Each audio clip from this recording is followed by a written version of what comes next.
Esta noche no vas a dormir de la misma manera. Porque lo que para la mayoría es descanso, para quienes empiezan a despertar puede ser una puerta abierta. Y no una puerta simbólica, sino un umbral real donde tu conciencia sale del encierro del cuerpo y entra en un territorio que casi nadie comprende.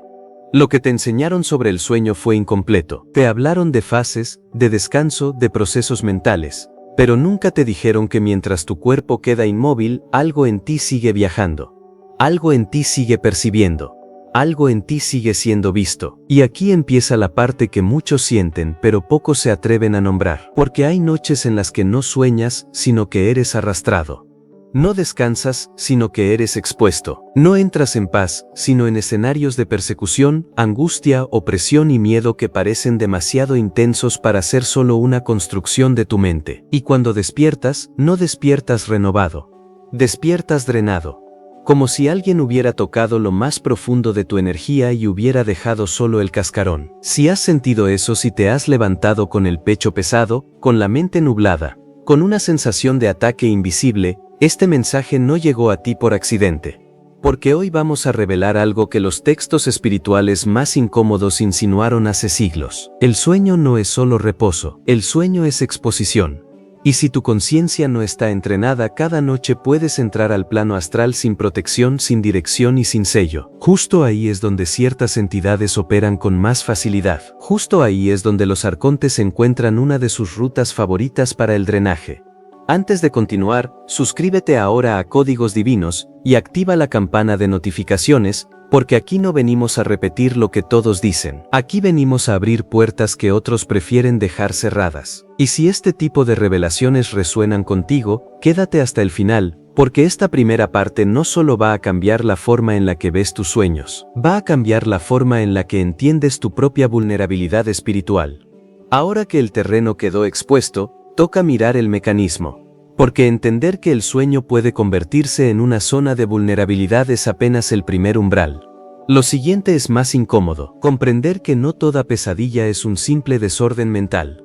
Comprender que ciertos escenarios nocturnos parecen diseñados para una función concreta. No solo asustarte, no solo alterarte, sino provocar en ti una descarga precisa de energía densa. Una frecuencia baja, intensa, desordenada, que otras inteligencias pueden absorber como alimento. Eso cambia por completo la lectura de la noche. Porque ya no hablamos solo de símbolos. Hablamos de extracción. Hablamos de cosecha emocional. Hablamos de un sistema que no necesita poseerte para usarte. Le basta con empujarte a estados internos donde tu propia reacción genera el combustible. Y si esto suena extremo, observa tu experiencia con honestidad. ¿Cuántas veces una pesadilla te dejó más agotado que una jornada completa? ¿Cuántas veces abriste los ojos con el corazón acelerado, el pecho tenso, la boca seca, la mente rota, como si hubieras peleado durante horas en un lugar que no puedes mostrarle a nadie? La tradición gnóstica decía que los arcontes no crean luz, administran sombra, no originan conciencia, la rodean, no poseen chispa divina. Pero saben cómo interferir con ella, cómo desviarla, cómo mantenerla confundida dentro de la maquinaria del olvido. Por eso su operación rara vez es frontal. No llegan siempre como una figura monstruosa que se planta frente a ti. Sería demasiado obvio. Más bien trabajan como arquitectos del entorno. Modulan escenarios, intensifican emociones, distorsionan percepciones, toman lo que ya existe dentro de ti y lo convierten en un teatro perfecto para que tu energía se fracture. Eso explica por qué muchas pesadillas tocan heridas tan específicas. No son aleatorias, no parecen improvisadas, van directo al centro vulnerable. Si tu herida es el abandono, sueñas que todos te dejan justo cuando más necesitas ayuda. Si tu herida es la culpa, sueñas que cometes algo imperdonable o que llegas demasiado tarde a salvar a alguien. Si tu herida es la impotencia, sueñas que corres y no avanzas, gritas y no sale voz. Ves el peligro y no puedes mover el cuerpo. Si tu herida es la humillación, el sueño construye escenarios donde te exponen, te señalan o te rebajan hasta detonarte por dentro. La clave está ahí. La pesadilla no necesita lógica, necesita impacto. Su objetivo no es contarte una historia coherente. Su objetivo es activar una reacción vibratoria. Miedo, vergüenza, angustia, desesperación, terror, opresión, pánico. Esas emociones, Cuando explotan en el plano astral o en el campo onírico, producen una liberación energética muy distinta a la emoción cotidiana del día, porque durante el sueño la conciencia está más abierta, menos filtrada, más expuesta, y por eso lo que sientes allí se descarga con una pureza brutal, sin máscara, sin control social, sin distracción, solo tú y la vibración que emites. Ahí es donde entra el concepto de drenaje, no como una metáfora bonita, sino como una pérdida real de fuerza interior. Sales del sueño con la sensación de haber dejado algo atrás, y no sabes nombrarlo pero lo sientes. La vitalidad baja, la mente se vuelve espesa, el cuerpo despierta, pero la presencia no termina de volver entera. Hay personas que lo describen como niebla mental, otras como vacío, otras como una tristeza sin objeto, otras como una irritación súbita, otras como una especie de suciedad invisible. Y aunque cada uno lo narra distinto, el patrón se repite. La noche no restauró, la noche consumió. Por eso algunas personas pasan muchas horas en la cama y aún así amanecen rotas. Porque dormir no siempre equivale a reparar. Si durante la noche entraste en circuitos repetidos de miedo, persecución, culpa o colapso, tu energía no descansó, fue movida, fue exprimida, fue dispersada. Y cuanto más reiterativo se vuelve ese patrón, más fácil es que el campo entero de la persona empiece a debilitarse. Ya no solo duerme mal, vive más baja, responde peor, decide desde cansancio, se irrita con facilidad, pierde foco, se vuelve más manipulable, más reactiva, más vulnerable a estados emocionales densos incluso durante el día. Eso es importante entenderlo. El drenaje nocturno no se queda en la noche, tiene eco en la vigilia. Una conciencia agotada espiritualmente se vuelve más fácil de arrastrar también cuando está despierta. Le cuesta sostener disciplina, le cuesta orar, meditar o mantener claridad. Se distrae más, cae más rápido en ansiedad, deseo compulsivo, comparación o desánimo. Y entonces entra en un círculo perfecto para los arcontes. La noche drena, el día desordena. La noche siguiente encuentra a la persona más abierta todavía. Y así se construye una rutina de desgaste que muchos terminan llamando vida normal. Pero no es normal. Es frecuente, sí. Es común, sí. Pero no normal en el sentido profundo. No naciste para despertarte vacío. No naciste para vivir con el centro perforado. No naciste para entregarle tu energía cada noche a lo que opera en la sombra. Lo que pasa es que casi nadie te enseñó a leer los signos. Te enseñaron a soportar, a minimizar, a decir que fue solo una pesadilla y seguir. Pero cuando un patrón se repite, deja de ser casualidad y empieza a aparecer estructura. Observa algunos de los escenarios más comunes. El primero es la persecución. No importa quién te persigue. A veces no tiene rostro. A veces es una sombra. A veces es una multitud. A veces es una presencia que ni siquiera ves, pero sientes detrás de ti. El punto no es el perseguidor. El punto es llevar tu sistema a una frecuencia de supervivencia. Que tu conciencia entre en pánico, que tu campo emita desesperación, que todo tu ser vibre en huida. En ese estado, el centro interno se fragmenta con rapidez. Otro escenario frecuente es la parálisis. Quieres moverte y no puedes.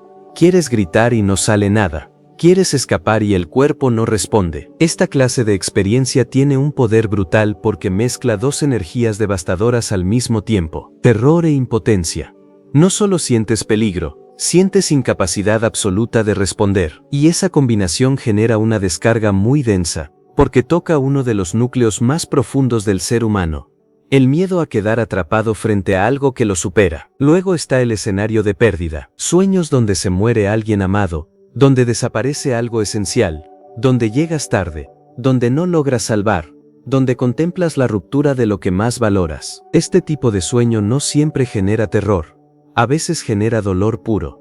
Pero ese dolor también alimenta frecuencias bajas. La tristeza extrema, la culpa y la sensación de fracaso pueden ser incluso más útiles para el drenaje que el susto inmediato, porque dejan residuos emocionales más largos al despertar. Hay otro patrón aún más sutil: el de la confusión deformante. Sueños donde nada encaja, los lugares cambian de forma, las puertas no llevan a donde deberían, los rostros se mezclan, las voces suenan distorsionadas, las leyes del espacio y del tiempo se quiebran. ¿Qué produce eso? Desorientación, Y la desorientación también debilita, porque una conciencia que no logra ubicarse pierde capacidad de mando sobre sí misma. Se vuelve más permeable, más influenciable, más fácil de arrastrar por la corriente del escenario. Y aquí está una revelación que casi nadie menciona. Los arcontes no solo trabajan con miedo, también pueden operar con deseo, seducción, fascinación o falsa iluminación. Porque cualquier emoción intensa que saque a la conciencia de su centro puede convertirse en vía de captura. No todo drenaje viene disfrazado de horror, a veces viene envuelto en belleza engañosa, en promesas, en presencias que parecen benévolas pero dejan residuos extraños al despertar. Por eso el discernimiento es superior al entusiasmo. En lo astral, no todo lo luminoso viene de la luz. Sin embargo, el miedo sigue siendo una de sus herramientas favoritas porque es rápida, efectiva y profundamente corporal. Cuando una pesadilla te atrapa, no solo piensas el miedo, lo produces. El pecho se aprieta, la respiración cambia, el pulso se acelera, los músculos se tensan. Incluso dormido, el cuerpo reacciona como si estuviera bajo amenaza real. Y esa reacción crea un puente entre plano sutil y plano físico. El sueño deja de ser algo lejano y se convierte en un evento energético completo. La conciencia emite, el cuerpo traduce, el campo se abre, la descarga se realiza. Eso explica por qué muchas personas despiertan exactamente en el punto máximo del terror. Como si algo hubiera esperado la cúspide de la reacción para cortar la escena. Despiertan jadeando, sudando, con el corazón desbocado, con la impresión nítida de haber sido expulsadas abruptamente del escenario. Y aunque luego no recuerden todos los detalles, el cuerpo sí guarda el registro. El sistema nervioso quedó marcado. La energía quedó movida. El descanso quedó interrumpido. Ahora bien, no todo mal sueño implica una operación arcóntica. Eso también debe decirse con claridad. A veces el psiquismo procesa cargas reales del día, memorias, traumas, tensiones o conflictos internos. Sería un error convertir cada imagen nocturna en ataque espiritual. Pero también sería ingenuo negar que existen sueños con una textura distinta. Sueños que no solo reflejan algo interno, sino que parecen interactuar contigo. Sueños donde hay una inteligencia del otro lado del escenario. Sueños que no solo expresan miedo, sino que parecen querer producirlo de manera metódica. ¿Cómo distinguirlos? No por la estética sino por el residuo. Ese es uno de los grandes indicadores. Un sueño procesual puede ser intenso, pero al despertar deja comprensión, descarga o incluso alivio con el paso de las horas. En cambio, un sueño de drenaje deja suciedad energética, deja peso, confusión, fragmentación, malestar que no cede, sensación de invasión, a veces incluso rechazo a volver a dormir. El problema no fue solo lo que viste, fue lo que te extrajo. Muchos en la comunidad han contado algo parecido. Despiertan después de una pesadilla y sienten que no están solos en la habitación, aunque saben que no hay nadie visible, o sienten un ambiente raro, espeso, cargado, como si la escena hubiera dejado una puerta medio abierta. Ese detalle es importante, porque muestra que la experiencia no terminó completamente al abrir los ojos. Parte del campo sigue alterado. Parte de la frecuencia del sueño sigue adherida. Y si la persona no sabe limpiarse, puede arrastrar ese residuo durante todo el día. Por eso el verdadero problema nunca fue solo la pesadilla. El problema es la falta de preparación previa y la ausencia de restauración posterior. Entraste sin sello y saliste sin limpieza. Quedaste en medio, y mientras eso se mantenga, la noche seguirá siendo un territorio donde otros organizan el juego y tú solo reaccionas. Esa es la prisión perfecta. No hace falta que te convenzan de nada, solo hace falta que sigas durmiendo sin recordar tu autoridad. Hay algo aún más fuerte. Muchas veces este tipo de ataques o drenajes se intensifican justo cuando una persona está a punto de hacer un cambio interno importante. Cuando empieza a orar más en serio, cuando comienza a cuestionar la narrativa dominante, cuando se aleja de hábitos que la mantenían densa, cuando recupera disciplina, cuando empieza a recordar fragmentos de sueños con más claridad, cuando percibe que su intuición se afina. En esos momentos las noches pueden volverse más agresivas. ¿Por qué? Porque una conciencia que despierta deja de producir alimento fácil, y lo que vive de la inconsciencia no suelta rápido a quien empieza a salir del establo. Ese punto es decisivo, porque evita un error muy común: pensar que la intensificación del conflicto significa que estás empeorando. No siempre, a veces significa que ya no eres un campo dormido tan dócil como antes. A veces el ruido sube porque tu luz también está empezando a subir. A veces el sistema reacciona precisamente porque algo en ti comenzó a retirarle permiso. Pero entonces surge la pregunta clave: si el miedo es usado como herramienta de drenaje, ¿cómo se rompe ese circuito? No huyendo del sueño. No acumulando supersticiones, no llenando la almohada de objetos sin comprender la raíz. El primer corte ocurre cuando dejas de entrar inconsciente, cuando nombras el terreno, cuando reconoces el patrón, cuando ya no le entregas a la noche el poder de definir tu estado. El miedo pierde parte de su eficacia cuando la conciencia deja de ser completamente sorprendida por el mecanismo. Aún así, reconocer no basta. Hace falta sellar.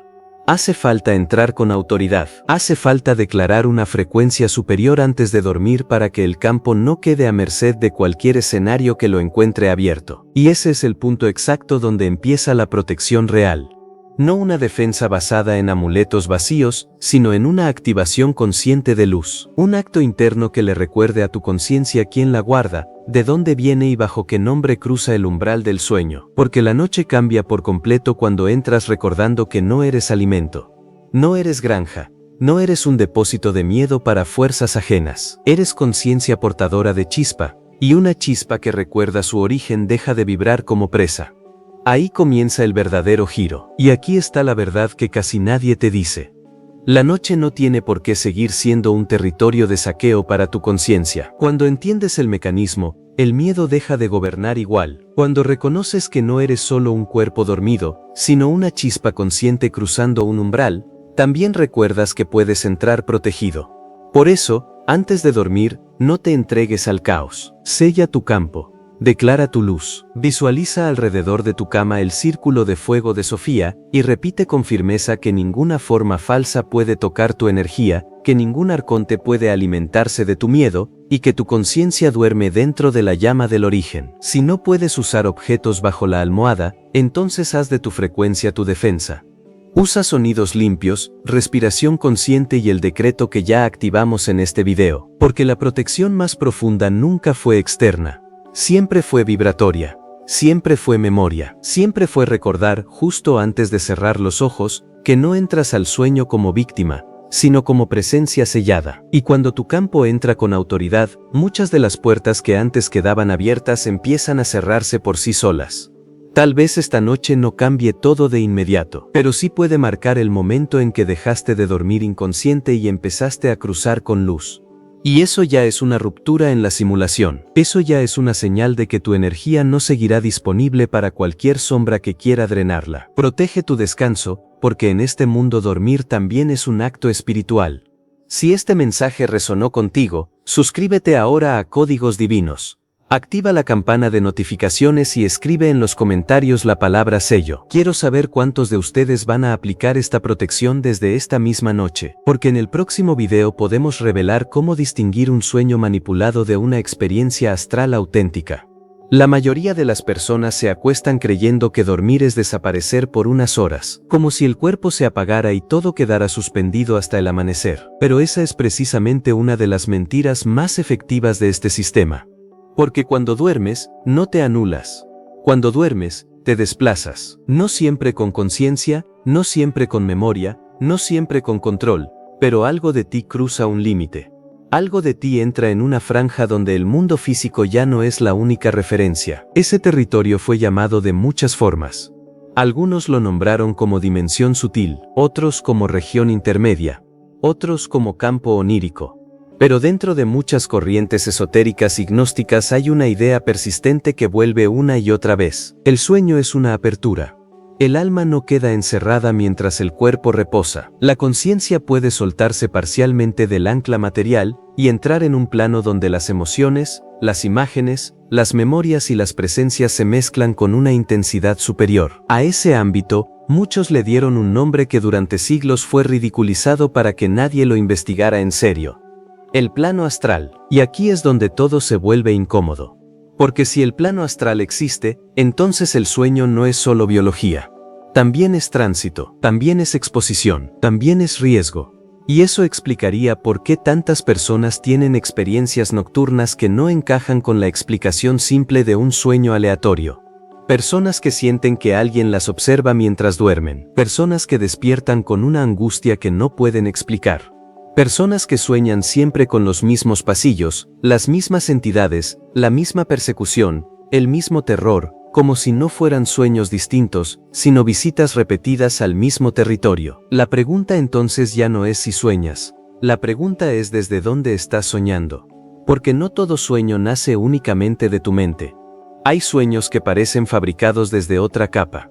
Escenarios demasiado precisos, símbolos demasiado cargados, sensaciones demasiado reales, caídas eternas, habitaciones deformadas, sombras que no hablan, pero saben que estás ahí, presencias que no tocan el cuerpo, pero sí alteran el campo, y cuando uno empieza a juntar todos esos elementos, comprende por qué tantos textos antiguos insistían en preparar la noche como si fuera un acto espiritual, no un simple hábito fisiológico. El error moderno fue separar radicalmente el cuerpo del alma y reducir toda experiencia interna a impulsos químicos o actividad neuronal.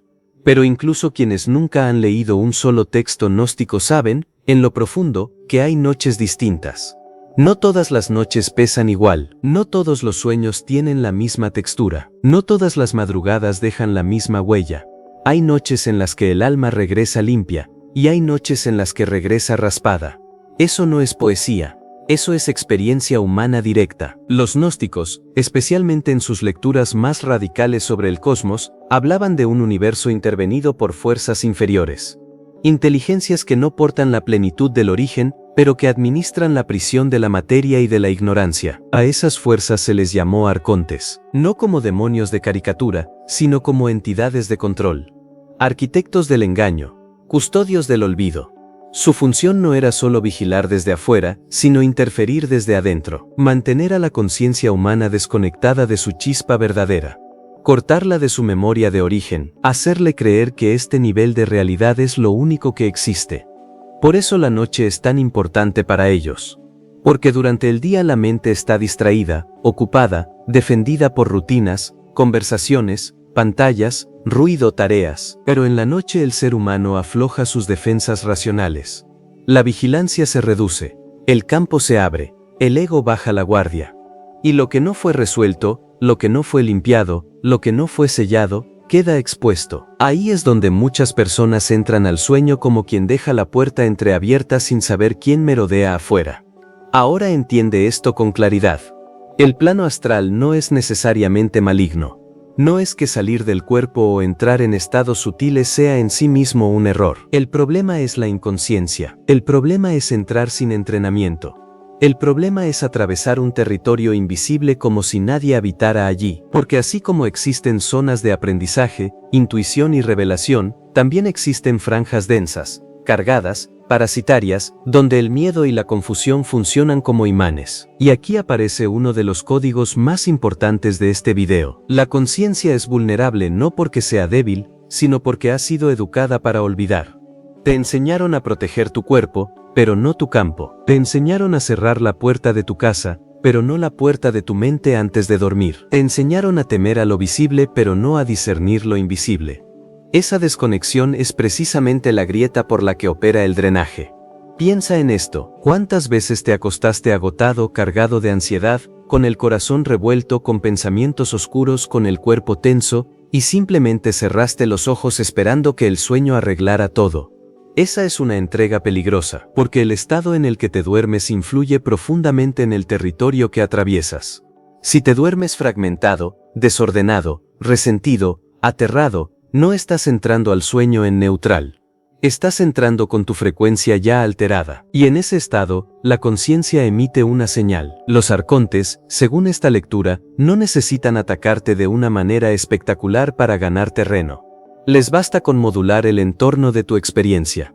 Les basta con intensificar tus miedos. Les basta con usar el material que ya está vivo dentro de ti y empujarlo hasta convertirlo en un escenario de bajo voltaje espiritual. No siempre siembran algo nuevo. A veces solo amplifican lo que ya duele. A veces solo acomodan el teatro para que tu propia energía haga el resto. Por eso muchas pesadillas no parecen absurdas sino quirúrgicas. Tocan justo lo que más te duele: el abandono, la culpa, la impotencia, la persecución, la vergüenza, la caída, el encierro, el no poder hablar, el no poder correr, el no poder respirar, como si la pesadilla conociera de antemano la tecla exacta que debía presionar para generar el nivel máximo de angustia. Y cuando la angustia explota, se produce algo más que una emoción.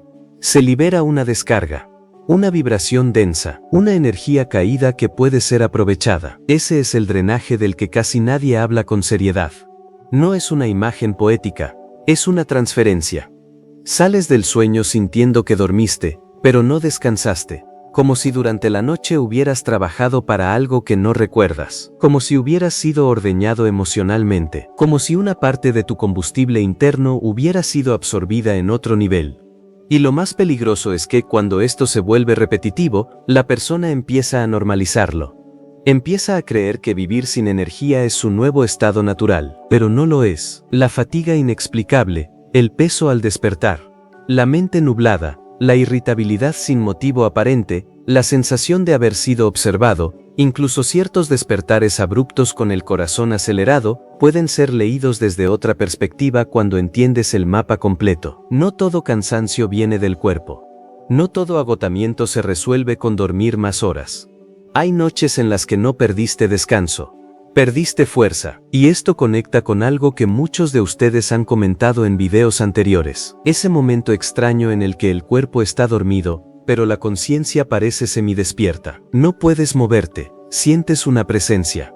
La habitación se percibe rara. Hay una presión en el pecho o un terror sin forma. Luego pasa, y al día siguiente intentas explicarlo como algo normal. Pero por dentro sabes que no se sintió normal. Ese tipo de episodios, vistos desde una lógica puramente médica, reciben una interpretación, pero vistos desde una lectura espiritual más amplia, pueden ser también el borde entre dos planos. El punto exacto donde la conciencia siente que algo la roza mientras cruza. No se trata de caer en paranoia, se trata de recuperar discernimiento, porque si todo lo reduces a casualidad, jamás aprenderás a protegerte. Y si todo lo exageras, caerás en miedo innecesario. La clave está en mirar con lucidez. Observar patrones. Escuchar la textura de tus noches. Preguntarte por qué ciertos sueños te dejan vacío y otros te dejan claro. Preguntarte por qué hay temporadas en las que la pesadilla se repite justo cuando estás más cerca de un despertar interior. Una decisión fuerte o una comprensión espiritual importante. Porque hay algo que debes entender desde ya. Cuando una conciencia empieza a recordar, también empieza a volverse incómoda para todo sistema que vive del olvido. Y eso significa que no siempre el ataque aumenta porque estés retrocediendo. A veces aumenta porque estás dejando de ser tan fácil de confundir. A veces la turbulencia aparece no como señal de derrota, sino como reacción a tu proceso de despertar. Los antiguos sabían esto. Por eso no trataban la noche como una pausa vacía. La trataban como preparación. Había palabras, limpiezas, invocaciones, silencios, estados internos específicos antes de entregarse al sueño. No porque fueran supersticiosos, sino porque entendían que cruzar inconsciente un umbral invisible era exponerse innecesariamente. El sueño era un templo, y nadie entra a un templo sin orden interior. Hoy casi nadie hace eso. La gente se duerme con ruido, pantallas, pensamientos rotos, emociones revueltas, videos encendidos, noticias tóxicas, rabia acumulada, deseo desbordado y ansiedad comprimida. Luego se preguntan por qué sueñan como si estuvieran atrapados en una máquina de distorsión. Pero lo extraño no es que ocurra. Lo extraño sería que no ocurriera. Porque una conciencia alterada entrando sin preparación a un plano sutil, es un objetivo demasiado fácil. Por eso esta primera parte era necesaria. Porque antes de hablar de protección, primero había que revelar el terreno. Antes de enseñarte cómo sellarte, primero debías comprender por qué el sueño puede convertirse en una zona de vulnerabilidad. Antes de darte el decreto, primero debías ver la estructura. El descanso físico existe, sí, pero no agota el misterio. Dormir también es cruzar. Dormir también es exponerse. Dormir también puede ser una batalla silenciosa entre la memoria de tu origen y las fuerzas que quieren mantenerte vibrando en el miedo. Y tal vez ahora algo empiece a encajar dentro de ti. Tal vez ahora entiendas por qué ciertas noches no parecían simples sueños. Tal vez ahora entiendas por qué te has despertado sintiendo que algo te fue quitado. Tal vez ahora entiendas que el problema no era estar soñando demasiado, sino estar entrando sin luz a un territorio donde tu conciencia sí importa más de lo que te dijeron. Si esta revelación ya te hizo mirar tus noches de otra manera, escribe en los comentarios la palabra astral. Porque en la siguiente parte vamos a entrar a la zona más delicada de todas. Cómo los arcontes convierten el miedo en alimento, cómo usan ciertos escenarios oníricos para producir drenaje energético, y por qué algunas pesadillas parecen diseñadas como auténticas granjas de baja frecuencia.